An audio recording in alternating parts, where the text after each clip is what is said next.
से जमीन जायदाद के ऊपर नजर सरकार की हो तो इससे बड़ा कोई दुर्भाग्य कोई हो नहीं सकता प्रदेश का कि भ्रष्टाचार के दरवाजे खुल जाएंगे। धारा 5 जो कह रही है कि एसडीएम ही करेगा और एक कोर्ट में भी नहीं जा सकते। इस बिल के माध्यम से गुजरात से पर्ची आई दिल्ली होते हुए, लेकिन ये हमारे संवैधानिक जो अधिकार हैं उसको चुनौती दी गई है। माननीय सभापति महोदय, ये हो क्या रहा है, हम कर क्या रहे हैं? जो जनता के चुने हुए जनप्रतिनिधि हैं वो चुन करके आने के बाद में यहाँ बैठ करके रोजाना इन अधिकारियों को असीमित अधिकार देते हैं और ये असीमित अधिकार का नाजायज फायदा उठाते हैं। और नाजायज फायदा उठा के आप कम से कम एक कमेटी तो रखते। आई लोग तो आपके बहुत है, सबका साथ सबका विकास, और बछीड़ बुला रहे हो कि साहब ये वोट चाहिए ये वोट नहीं चाहिए। भाई भाई को लड़ाएंगे क्योंकि हमको वोट चाहिए।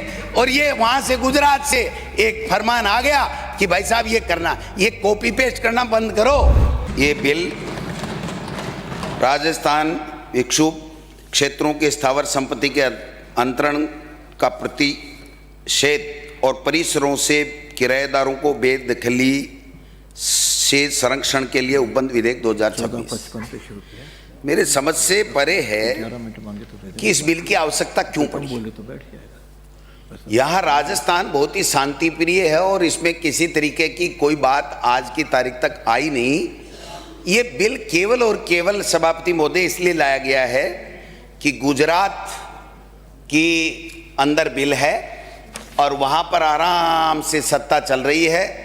एक धार्मिक उन्माद फैला करके, ऐसे बिल ला करके, एक माहौल बना करके और बहुसंख्यक वोटों को अपनी तरफ करके और सरकार में काबिज रहना है, ये इनके इन प्रकार है। इसलिए वहाँ और वो मॉडल यहाँ पर आप अडॉप्ट करने जा रहे हो।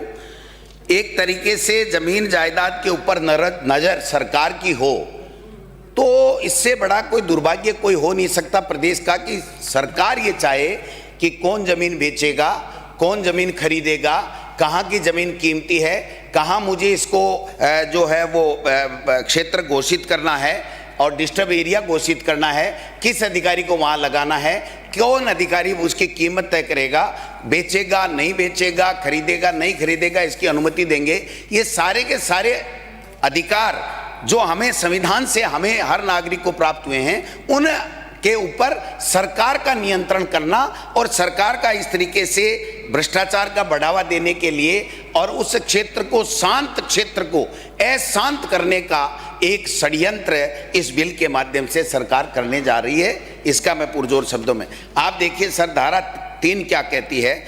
अपनी मर्जी से डिस्टर्ब एरिया निर्धारित करेगी, कोई कुछ नहीं, जो सरकार को लगेगा। एक समुदाय विशेष, कौन सा समुदाय?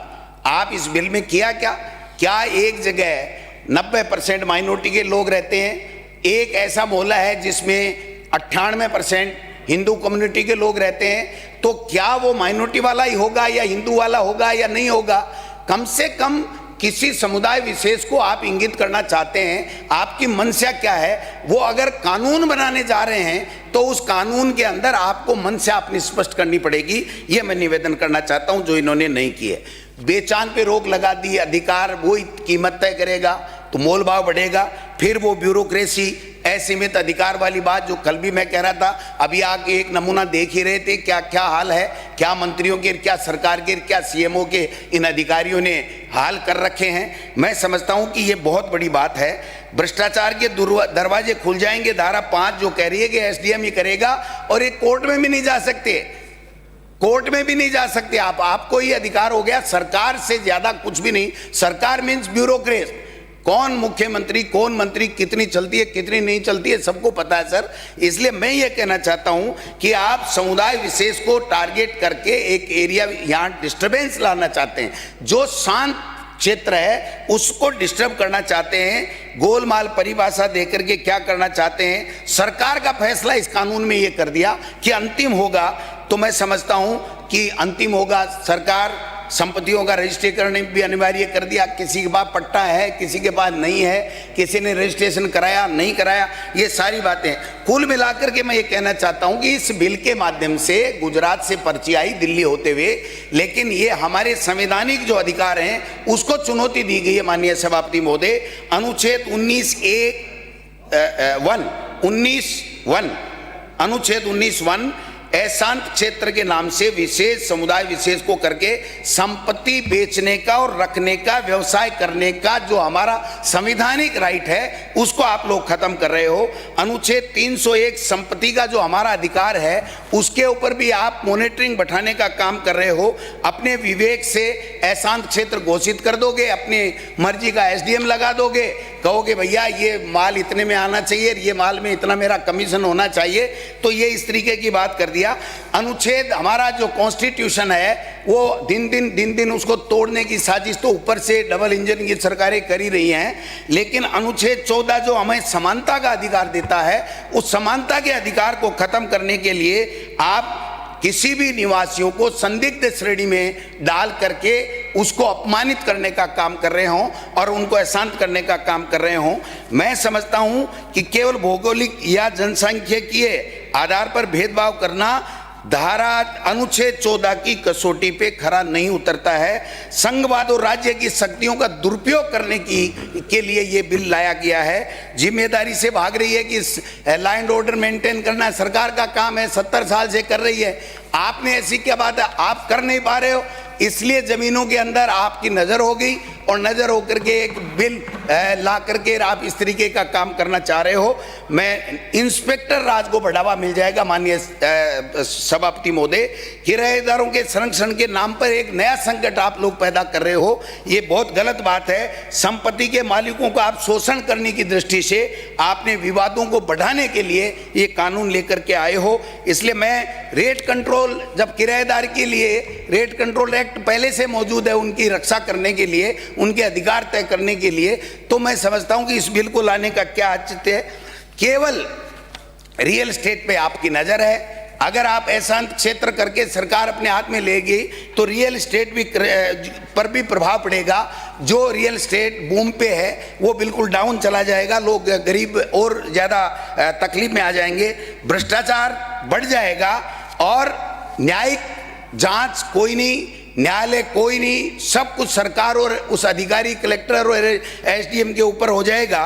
केवल पंजीकरण की पारदर्शिता भी सुनिश्चित करने के लिए इसमें कोई प्रावधान नहीं है। न्यायिक जांच का कोई वो नहीं है। कौन सा एरिया को आप डिस्टर्ब मानोगे उसका कोई आंकड़ा होगा, कोई सर्वे होगा, क्या होगा क्या नहीं होगा, ये भी इस बिल के अंदर नहीं है। रेट ट्रिब्यूनल को भी अगर आप इसको ठीक करना चाहते हैं तो रेट ट्रिब्यूनल को भी आप मजबूत करिए, उसको लेकर के आइए। स्वतंत्र डिस्प्यूट रेजुलेशन बोर्ड बनाने की यहाँ पर आवश्यकता है। मैं कहना चाहता हूँ ये ठीक नहीं है। माननीय सभापति महोदय, विशिष्ट समुदाय की घेराबंदी करने का काम आप कर रहे हैं, भाईचारे को अपूर्णीय क्षति होगी। जो गंगा जमनी तहजीब हमारी है उसको आप खत्म करना चाहते हैं। केवल युवाओं को नौकरी में भेदभाव करना पड़ेगा, लोगों की शादियां नहीं होगी कि आप तो डिस्टर्ब एरिया में रहते हो, आपके यहाँ हम बच्ची नहीं देंगे, उसके और उसकी इमेज पे भी फर्क पड़ेगा कि आप कहाँ रहते हो, कि जयपुर में रहता हूँ। जयपुर में कहाँ रहते हो? ओ साहब हम तो उस डिस्टर्ब एरिया में रहते हैं। तो उस एरिया में रहते हो तो आपकी छवि के ऊपर भी मैं समझता हूँ कि फर्क पड़ेगा। रिश्ते भी तार तार होंगे, हर आदमी शक की दृष्टि से देखेगा। आपस में जो गंगा जमनी तहजीब है, हिंदू मुस्लिम सिख ईसाई सारे के सारे भाईचारे के साथ में रहते हैं। आज देख सकते हो, मैं समझता हूँ उस पर भी आप लोग उसके भी दाग लगाना चाहते हो। और दूसरा मैं ये कहना चाहता हूँ, कोई व्यक्ति व्यापार करने के लिए ऋण लेगा, एजुकेशन के लिए ऋण लेगा, उसके लिए भी आपने उसको जो है वो कर दिया है। और कलेक्टर की अनुमति अनिवार्य होगी, अधिकारियों की अनुमति अनिवार्य का मतलब 100% भ्रष्टाचार। ये हो क्या रहा है, हम कर क्या रहे हैं? जो जनता के चुने हुए जनप्रतिनिधि हैं वो चुन करके आने के बाद में यहाँ बैठ करके रोजाना इन अधिकारियों को असीमित अधिकार देते हैं और ये असीमित अधिकार का नाजायज फायदा उठाते हैं। और नाजायज फायदा उठा के आप कम से कम एक कमेटी तो रखते कि एक मंत्री तय करेगा, सीएम तय करेगा, कोई करेगा, एक कमेटी बना देते, कुछ तो कर देते। एसडीएम कलेक्टर ने जो कह दिया वही जमीनें खरीदेंगे। आपको पता मारामारी रहती है अधिकारियों की कि मुझे वहाँ माइनिंग हो रही है, वहाँ का एरिया के अंदर एसडीएम लगा दो, यहाँ मेरा अच्छी पोस्टिंग है, मड़ाई वाली पोस्टिंग के लिए रोजाना लड़ते रहते हैं। तो ये मड़ाई वाली पोस्टिंग के लिए क्या ये रास्ता खोला गया है? मैं समझता हूँ कि इसको भी आपको देखना पड़ेगा। सांप्रदायिक और जातीय वर्गीकरण करने का काम सरकार को नहीं करना चाहिए। सरकार को हमेशा सबको एक दृष्टि से, डायलॉग तो आपके बहुत है, सबका साथ, सबका विकास, और बछीड़ बुला रहे हो कि साहब ये वोट चाहिए और ये वोट नहीं चाहिए, तो ये कम से कम नहीं होना चाहिए। आर्थिक अलगाववाद भी इस डिस्टर्ब एरिया के जो एरिया में होगा। प्रशासन सौदों की जासूसी करेगी, दलाल पल जाएंगे और दलाल पल करके कहेंगे एसडीएम साहब ये माल इतने का है, इतने में सेट करा दो, आपका इतना हो जाएगा, मेरा इतना हो जाएगा। तो ये कौन सा बिल ला रहे हो? कहाँ है यहाँ है शांति? आप देखो रफीक भाई, गोपाल जी कैसे प्रेम से बैठते हैं, गले मिलते हैं। कहाँ आप किसको लड़ाना चाहते हो इस बिल के माध्यम से? सभापति महोदय, मैं ये पूछना चाहता हूँ, हर सौदे के ऊपर नजर रखना चाहते हो आप, बताइए। कानूनी पेचीदगियां बढ़ जाएंगी। ये गुजरात मॉडल जो है ना साहब, माननीय संसदीय कार्य मंत्री जी, आप भी बुद्धिमान हैं, हाईकोर्ट में हैं, आप हाँ ये करेंगे। जब पहले से कानून मौजूद है, लैंड ऑर्डर मेंटेन के लिए आईपीसी, सीआरपीसी मौजूद है, किराएदार के लिए किराएदारी के लिए संरक्षण के लिए कानून मौजूद है, तो ये डिस्टर्ब एरिया कहाँ से लाए? तो फिर तो कोई डिस्टर्ब मंत्री है, उसको भी हटाओ पहले। आप बताओ, रोजाना ही डिस्टर्ब करता उसको भी हटाओ, फिर डिस्टर्ब को उसको हटाओ, फिर कर देना कोई करो। तो जो डिस्टर्ब करता है उसको तो हटाएंगे नहीं, अधिकारी की मोनोपोली चलेगी, भाई भाई को लड़ाएंगे क्योंकि हमको वोट चाहिए। और ये वहां से गुजरात से एक फरमान आ गया कि भाई साहब ये करना, ये कॉपी पेस्ट करना बंद करो।